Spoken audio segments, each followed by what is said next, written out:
प्रदेश के अयोध्या में supreme court के आदेश पर भव्य राम मंदिर का निर्माण चल रहा है, लेकिन आज हम आपको बताएंगे कि समस्या का समाधान करीब 29 साल पहले मांडा के राजा और तत्कालीन प्रधानमंत्री विश्वनाथ प्रताप सिंह और उनके बाद प्रधानमंत्री बने बलिया के बाबू साहब चंद्रशेखर ने निकालने का प्रयास किया था। लेकिन उस दौर के कुछ लोग ऐसे भी थे जो नहीं चाहते थे कि समस्या का समाधान हो। जी हाँ, भारतीय जनता पार्टी और वाम दलों के समर्थन से जब विश्वनाथ प्रताप सिंह देश के प्रधानमंत्री बने तो उन्होंने राम मंदिर समस्या का समाधान निकालने का प्रयास किया। परंतु इसी बीच भारतीय जनता पार्टी के नेता लाल कृष्ण आडवाणी ने अपनी रथ यात्रा शुरू कर दी और लालू प्रसाद यादव जो बिहार के मुख्यमंत्री थे, उनकी पुलिस ने आडवाणी को गिरफ्तार कर लिया और भारतीय जनता पार्टी ने राजा मांडा की सरकार से समर्थन वापस ले लिया। बहाना गिरफ्तारी थी, लेकिन वास्तव में राम मंदिर समस्या का समाधान ना हो पाए, यही भारतीय जनता पार्टी चाहती थी। इसके बाद जब 10 नवंबर 1990 को बलिया के बाबू साहब देश के प्रधानमंत्री बने, तब देश में मंडल और कमंडल की दो प्रमुख समस्या अपने चरम पर थी। चंद्रशेखर के ऊपर इन दोनों समस्याओं के समाधान करने का दबाव भी था। इसी बीच विश्व हिंदू परिषद के लोगों ने चंद्रशेखर से मिलने का आग्रह किया। अपने कार्यालय में बैठे चंद्रशेखर ने तुरंत आने को कह दिया, परंतु ऐसी परिस्थिति बनी कि चंद्रशेखर ने वहां पर स्वयं ही जाना उचित समझा और चंद्रशेखर इस देश के प्रधानमंत्री राजमाता विजय राजे सिंधिया के घर पर पहुंच गए। जब चंद्रशेखर वहां पर पहुंचे तब विश्व हिंदू परिषद के सारे नेता बैठे हुए थे और अशोक सिंघल भाषण दे रहे थे और खून की नदियां बहा देंगे जैसे भारी भरकम शब्दों का प्रयोग अशोक सिंघल कर रहे थे। चंद्रशेखर उस समय देश के प्रधानमंत्री थे। उस समय वह सब कुछ बैठकर चुपचाप सुनते रहे। उसके बाद जब आचार्य गिरिराज किशोर ने बोलना शुरू किया तो उन्होंने चंद्रशेखर की ओर मुखातिब होकर कहा कि प्रधानमंत्री जी, यदि आप इनकार करेंगे तो हम विवादित ढांचे की जगह पर मंदिर का निर्माण शुरू कर देंगे।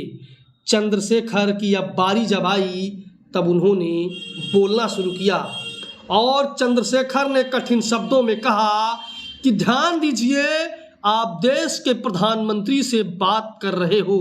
अगर आप वहां पर जाएंगे और सुप्रीम कोर्ट के आदेश का उल्लंघन करेंगे तो मैं सेना से कह दूंगा कि वह गोली चलाए और तब सैकड़ों मरेंगे या हजारों मरेंगे, मैं नहीं कह सकता।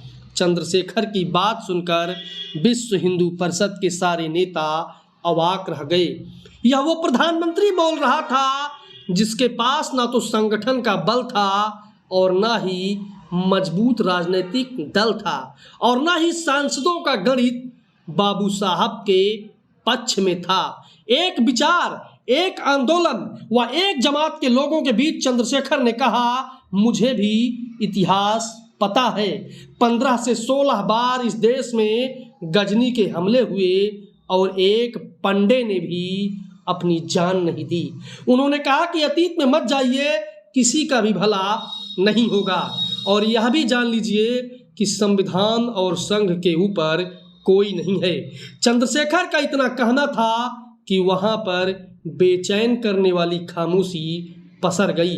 विश्व हिंदू परिषद के लोगों ने उनसे पूछा कि प्रधानमंत्री जी, क्या अब कोई रास्ता नहीं बचा है? चंद्रशेखर ने कहा कि रास्ता है, यदि आप लोग तैयार हो तो सरकार बाबरी मस्जिद एक्शन कमेटी के लोगों से बात करेगी। इसके बाद चंद्रशेखर ने शरद पवार व अपने मित्र भैरव सिंह शेखावत को नई दिल्ली बुलाया और भैरव सिंह शेखावत को बाबरी मस्जिद एक्शन कमेटी और शरद पवार को राम जन्मभूमि न्यास के मुखिया मोरोपंत पिंगले से बात करने की जिम्मेदारी दी गई।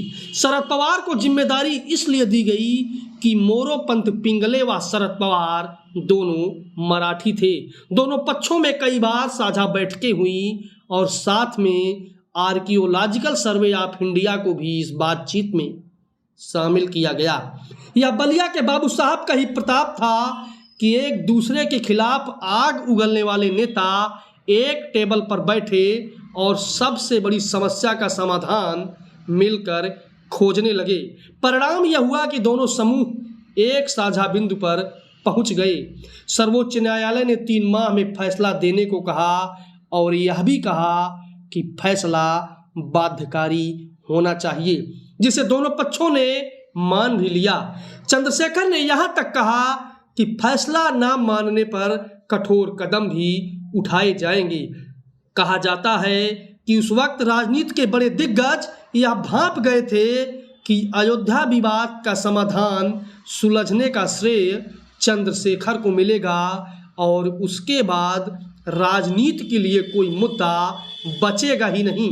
चंद्रशेखर को राम मंदिर समाधान का श्रेय न मिले, उस समय के कुछ ताकतवर लोगों को यह स्वीकार नहीं था और फिर वही हुआ जो होना नहीं चाहिए था। राजीव गांधी के द्वारा यह आरोप लगाया गया कि चंद्रशेखर की सरकार जो राजीव गांधी के सांसदों की बदौलत चल रही है, वह स्वयं राजीव गांधी की जासूसी 2 सिपाहियों के द्वारा करवा रही है। बात अविश्वास प्रस्ताव तक आ गई और सदन में अचानक चंद्रशेखर ने इस्तीफा दे दिया। कहा जाता है कि राजीव गांधी को इस बात का आभास नहीं था कि चंद्रशेखर इस तरह से इस्तीफा दे देंगे, परंतु वास्तविकता यह थी कि बलिया के बाबू साहब किसी और मिट्टी के बने हुए थे।